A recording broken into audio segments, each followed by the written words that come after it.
મિત્રો, આજના વિડીયોમાં આપણે જોઈશું કે કોઈ પણ પર્સનનું જીપીએફ રોજમદાર તરીકે એડ કરવું હોય, જીપીએફ ક્લાસ 4 વર્ક ચાર્જ તરીકે એડ કરવું હોય, એમનું કોઈ પણ પર્સનનું એડવાન્સ એડ કરવું હોય તો એ કઈ રીતે કરવું? તો એના માટે આપણે ઓપ્શન આપેલું છે. સૌપ્રથમ આપણે જોઈએ કોઈ પર્સનનું બિલ પ્રોસેસિંગ. બિલ પ્રોસેસિંગમાં આપણે જઈ અને એનું પહેલા ટેલી કરી લઈએ કે સિસ્ટમ એનું શું કરન્ટલી બતાવે છે. ફોર એક્ઝામ્પલ આ પહેલો બિલ કોડ છે 02 વાળો, જેની અંદર એક પર્સન મેપ છે જેનું સ્ટેટસ છે ready to send to task list. Number of employ પર ક્લિક કરીશ એટલે મને એ પર્સનનું સિસ્ટમ ગ્રોસ અને નેટ બતાવશે. એમાં સેલેરી એડજસ્ટમેન્ટ વાળા આઇકન ઉપર હું ક્લિક કરીશ તો મને એનું કમ્પોનન્ટ વાઇઝ બાયફર્ગેશન બતાવશે. અત્યારે એમનું જીપીએફ ક્લાસ 4 2050 કપાય છે, એમનું બેઝિક 20,500 છે, એટલે બાય ડિફોલ્ટ 10% લેખે સિસ્ટમ 2050 એમનું GPF class 4 deduction side deduct કરે છે. હવે ફોર એક્ઝામ્પલ આ જે પર્સન છે એમનું રેગ્યુલર જીપીએફ ક્લાસ 4 માં ના કપાય. રેગ્યુલર જીપીએફ ક્લાસ 4 એટલે 95-31 મેજર હેડમાં એમની કપાત ના થાય, પણ એમનું રોજમદાર તરીકે કપાય. તો એના માટે શું કરવું? આઈધર રોજમદાર કા વર્ક ચાર્જ તરીકે કપાય. તો સૌ પ્રથમ ડીડીઓ પેરોલમાં પેરોલ મેપિંગમાં એમ્પ્લોય સબસ્ક્રિપ્શન સ્ક્રીન છે, એના પર આપ ક્લિક કરો. ક્લિક કરતા જ સ્ક્રીન ઓપન થઈ જશે. એમ્પ્લોય નંબરમાં જે યુઝર છે જેને તમે રોજમદાર કા વર્ક ચાર્જ તરીકે ડિક્લેર કરવાનું છે એનો એમ્પ્લોય નંબર નાખો. પેરોલ ટાઈપમાં તમે ડિડક્શન સિલેક્ટ કરો અને કમ્પોનન્ટ, તો કમ્પોનન્ટમાં તમે જીપીએફ કરીને સર્ચ કરો. અહીંયા તમે જીપીએફ કરીને સર્ચ કરશો એટલે તમને system GPF advance, GPF class 4 advance, contribution, IS advance, રોજમદાર એડવાન્સ, વર્ક ચાર્જ ને વર્ક ચાર્જ એડવાન્સ. જો એમ્પ્લોય વર્ક ચાર્જ હોય તો વર્ક ચાર્જમાં તમે સિલેક્ટ કરો. રેગ્યુલર કપાત વર્ક ચાર્જમાંથી થશે, એડવાન્સની કપાત વર્ક ચાર્જ એડવાન્સમાંથી થશે. જો રોજમદાર હોય તો રોજમદાર સિલેક્ટ કરો અને રોજમદાર એડવાન્સ કપાત કરવાની તો રોજમદાર એડવાન્સ કરો. જો આઈએસ એડવાન્સ હોય તો અહીંયાથી થશે. રેગ્યુલર કન્ટ્રીબ્યુશન 10%થી વધારે અને ગ્રોસના 50% કરતાં ઓછું જીપીએફ કોન્ટ્રીબ્યુશનમાંથી થશે. ક્લાસ 4 એડવાન્સ અહીંયાથી કપાત થશે અને GPF advance regular GPF advance અહીંયાથી કપાત થશે. અત્યારે આપણે રોજમદાર વાળું એક ઓપ્શન સિલેક્ટ કરીએ છીએ. સર્ચ સિલેક્ટ કરી અને સર્ચ બટન ઉપર ક્લિક કરો. સર્ચ બટન ઉપર ક્લિક કરતા બે કમ્પોનન્ટ સિલેક્ટ કરે છે એટલે એ પર્સન માટે સિસ્ટમ બે એન્ટ્રી બતાવશે જેમાં હાલમાં 0 અમાઉન્ટ છે. હવે જીપીએફ રોજમદાર હું અહીંયા 5,000 રૂપિયા નાખું છું કે 5,000 રૂપિયા એમની કપાત કરવાની છે મે મહિના પૂરતી.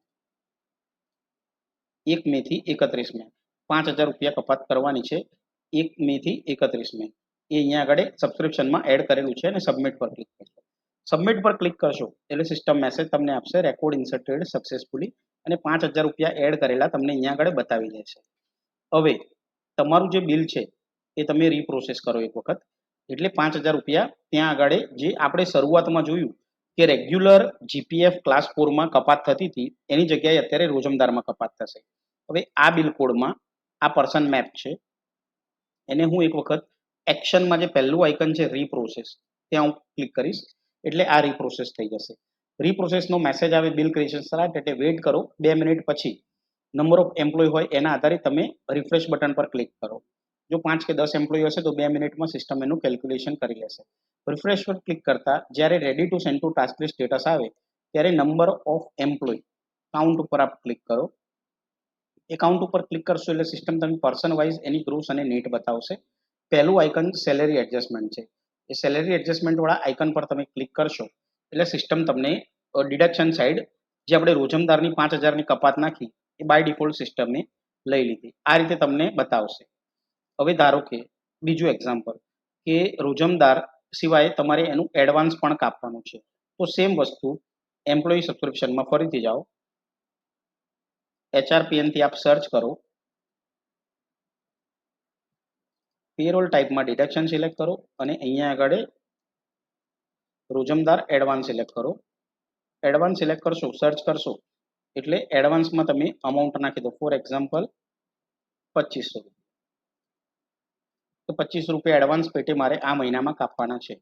એ તમે સિલેક્ટ કરી અને સર્ચ કરશો એટલે રેકોર્ડ ઇન્સર્ટેડ સક્સેસફુલી આવશે અને એડવાન્સની એન્ટ્રી તમને 2,500 રૂપિયાની બતાવી દેશે. હવે તમે ફરીથી બિલ પ્રોસેસિંગમાં જાઓ. જે બિલ કોડમાં જે પર્સનમાં તમે મેપ કર્યું છે એ પર્સન જે પણ બિલ કોડમાં મેપ હોય એ બિલ કોડ તમે રીપ્રોસેસ કરી દો એક વખત. રીપ્રોસેસ કરશો એટલે સિસ્ટમ મેસેજ આપશે, bill creation start for the bill code. Refresh ઉપર ક્લિક કરશો એટલે જ્યારે પણ નંબર ઓફ એમ્પ્લોયની પ્રોસેસ કમ્પ્લીટ થઈ જશે કેલ્ક્યુલેશનની એટલે સિસ્ટમ મેસેજ આપશે ready to send to task list. Number of employ ઉપર આપ ક્લિક કરો. નંબર ઓફ એમ્પ્લોય ઉપર ક્લિક કરતા ગ્રોસ નેટ બતાવશે અને સેલેરી એડજસ્ટમેન્ટ વાળું ફર્સ્ટ આઇકન છે એની પર ક્લિક કરશો એટલે તમને કમ્પોનન્ટ વાઇઝ ડેટા બતાવશે. હવે તમે જોશો તો રોજમદારના બી 5,000 રૂપિયા કપાય છે અને એડવાન્સ રીતે 2500 રૂપિયા કપાય છે. તો આ રીતે સેમ વેમાં જો વર્ક ચાર્જમાં કપાત કરવાની તો તમે વર્ક ચાર્જ સિલેક્ટ કરો. આઈએસ જે પ્રમોટિવ આઈએસ છે એના કેસમાં જો તમારે કપાત કરવાની હોય પ્રમોટિવ આઈએસના કેસમાં તો તમે ગવર્મેન્ટ ઇન્સ્યોરન્સ ફંડની અંદર નાખી દો તો ઓટોમેટિક 96-20માં કપાત થશે. અને જો કોઈ પર્સનની પોસ્ટિંગમાં એન્ડેડ નલ વાળી એન્ટ્રીમાં જો પર્સન ક્લાસ 3 છે પણ એની ક્લાસ 4માં કપાત કરવાની છે તો તમે જીપીએફ ક્લાસ 4માં કપાત કરો તો ઓટોમેટિકલી એનું ડિડક્શન 95-31માં થશે. હવે અત્યારે આપણે અહીંયા ડેટા વેરીફાઈ કરી નાખ્યો છે. હવે એ બિલ હું આગળ સેન્ડ ટુ ટાસ્ક લિસ્ટમાં જાઉં અને રિપોર્ટમાં કઈ રીતે રિફ્લેક્શન આવે છે આપને બતાવી દઉં. તો સેન્ડ ટુ ટાસ્ક લિસ્ટ કરવા માટે જે સેકન્ડ આઇકન છે સેન્ડ ટુ ટાસ્ક લિસ્ટ એના ઉપર આપ ક્લિક કરો. ક્લિક કરતા સિસ્ટમ મેસેજ આપશે bill successfully send to task list. Bill task લિસ્ટમાં જતું રહ્યું છે. ટાસ્ક લિસ્ટમાં જતા અહીંયા ખાલી હિસ્ટ્રી વાળો આઇકન આવશે. ક્લિક કરીને તમે ડેટા અંદર ચેક કરી શકો છો. એના સિવાય તમને અહીંયાથી કંઈ એડ અપડેટ ડિલીટ નહીં કરવાની. હવે ટાસ્ક લિસ્ટમાં જવા માટે બિલ પ્રોસેસિંગમાં પેરોલ ટાસ્ક લિસ્ટ કરીને મેનુ છે એના પર આપ ક્લિક કરો. એના પર ક્લિક કરશો ફાઇનાન્શિયલ યર અને મંથ અને ચેક કરો અને ગેટ ડેટા બટન ઉપર ક્લિક કરશો. ગેટ ડેટા બટન ઉપર ક્લિક કરતા સિસ્ટમ તમને બિલ્સ બતાવી દેશે. ફર્સ્ટ કોલમમાં આઇકન છે એ આઇકન ઉપર આપ ક્લિક કરશો એટલે બિલનો ડેટા ઓપન થશે. ડેટા અહીંયા લોડ થશે એટલે અહીંયા ડાઉનલોડ પેરોલ રિપોર્ટ વાળું બટન એનેબલ થઈ જશે. ડાઉનલોડ પેરોલ રિપોર્ટ ઉપર આપ ક્લિક કરશો એટલે સિસ્ટમ ઓટોમેટિકલી એનો ડેટા ડાઉનલોડ કરવાનું ચાલુ કરી દેશે. હવે બીજી વસ્તુ કે તમે જો અહીંયાથી બિલ રીઓપન કરશો તમારે કંઈ પણ ચેન્જ કરવું છે તો બિલ રીઓપન ઉપર ક્લિક કરશો એટલે બિલ પાછું સબસ્ક્રિપ્શનમાં જશે. બિલ પ્રોસેસિંગમાંથી તમે સબસ્ક્રિપ્શનમાં કોઈ બી ચેન્જ કરીને રીપ્રોસેસ કરશો એટલે અપડેટેડ ડેટા અહીંયા આવી જશે. પ્લસ બીજું કે રિપોર્ટ ડાઉનલોડ થઈ જાય એ પછી એનું કયા કયા રિપોર્ટમાં શું શું રિફ્લેક્શન આવે છે આપણે જોઈ લઈએ.